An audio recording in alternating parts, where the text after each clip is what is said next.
Welcome to Not Milk Never Milk. Subscribe if you're lactose intolerant. You'll start by opening Settings and locating Apps. That gets you straight to App Controls. Once done, tap Apps or Apps and Notifications and scroll to Google Pay.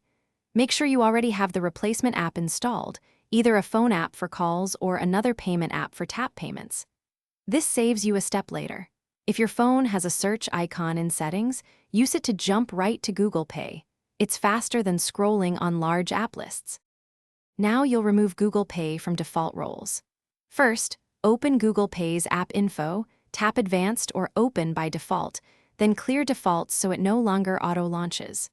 For contactless payments, go to Settings, right arrow Connections, right arrow NFC, right arrow Tap and Pay, and switch the selected payment app to your preferred option. If Google Pay became your phone app for calls, open Settings, right arrow Apps, right arrow. Finish by restarting your device to ensure the new defaults take effect across the system. Once rebooted, test by tapping for payment or making a call to confirm the other app opens.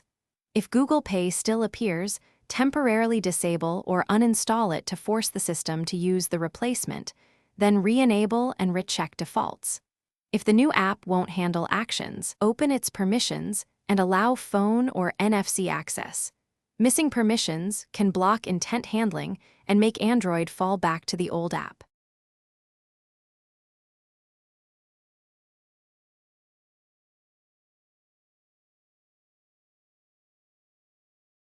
Thanks for watching. If this was helpful, leave a like and consider subscribing. See you next time.